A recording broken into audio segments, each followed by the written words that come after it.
পাঠ্যপুস্তকে পড়া আর টেলিভিশনের পর্দায় দেখা রূপকথার গল্পের মতোই যেন তাজহাট জমিদার বাড়ির ইতিহাস। প্রাচীন রঙ্গপুরে একসময় ব্যবসা হতো হীরা, মানিক ও জহরতের।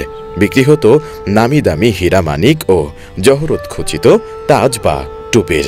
আর এই স্বর্ণ ব্যবসা শুরু করেছিলেন মান্নালাল রায়, যিনি সুদূর পাঞ্জাব থেকে রঙ্গপুরের মাহিগঞ্জে এসেছিলেন ব্যবসায়িক উদ্দেশ্যে।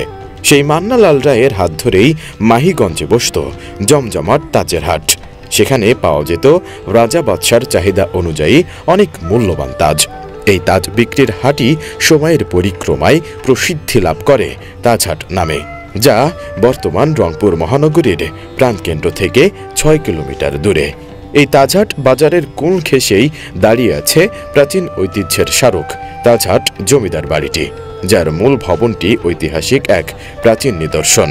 বর্তমান তাজহাট বাজার থেকে উত্তর দিক দিয়ে প্রধান ফটক অতিক্রম করে ক্রমান্বয়ে পশ্চিমে কয়েক গজ পেরিয়ে জমিদার বাড়ির প্রধান প্রবেশ পথে আসা যায়।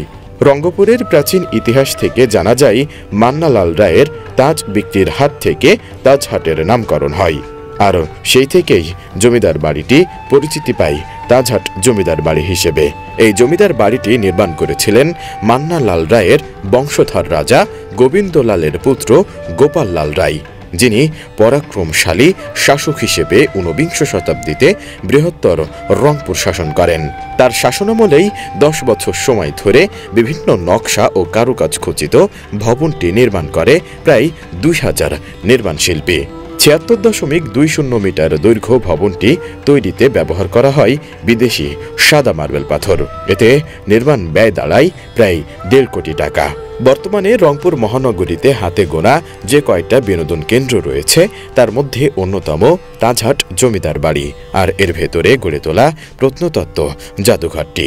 তাজহাট জমিদার বাড়িটি কোলাহলমুক্ত, ছায়া ঘেরা সবুজ সমারোহে পরিবেষ্টিত আকর্ষণীয় পরিবেশে অবস্থিত, যার চারদিকে রয়েছে প্রাকৃতিক সৌন্দর্যের অপরূপ শোভা।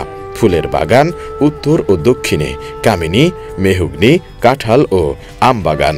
রয়েছে সমসাময়িক কালে খনন করা বিশাল আকৃতির ৪টি পুকুর। দূর থেকে ঢাকার আহসান মঞ্জিলের মতো দেখতে জমিদার বাড়ির তৃতীয় ও চতুর্থ তলায় রয়েছে মহারাজা গোপাল লাল রায়ের ব্যবহৃত নানা জিনিস।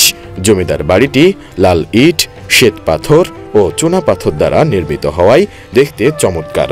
৪ তলা বিশিষ্ট বাড়িটির ভেতরে রয়েছে অসংখ্য কক্ষ, গোসলখানা ও অতিথি শয়নশালা।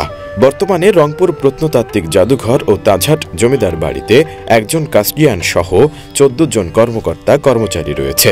এছাড়া ১২ জন কর্মচারী অস্থায়ীভাবে কাজ করছেন। নিরাপত্তায় নিয়োজিত ১৫ জন আনসার সদস্য আছেন।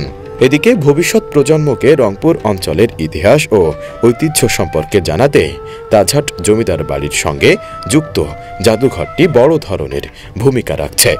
জাদুঘরের সংগ্রহ আরও বৃদ্ধি করার পাশাপাশি এখানে উন্নত মানের পিকনিক স্পট ও পর্যটন নগরী গড়ে তোলার জোর দাবি সচেতন পর্যটন প্রেমীদের। আর আজকে আমি তাজহাট জমিদার বাড়িতে এসে যেটা দেখতে পারলাম, যে এসব আমি বড়দের কাছে শুনেছি এবং এইখান বিভিন্ন বইয়ে পড়েছি, আর আজকে এখানে বাস্তবে এসে দেখতেছি, অনেক ভালো লাগতেছে। পাশাপাশি এই জমিদার বাড়িতে অনেক পুরাকীর্তি রয়েছে, প্লাস আপনার মনোরম একটা বাগান, পুকুর, সেই পুকুরে আবার পদ্ম, অনেক ভালো লাগতেছে। দূর দূরান্ত থেকে দর্শনার্থীরা এখানে আসে। আজকে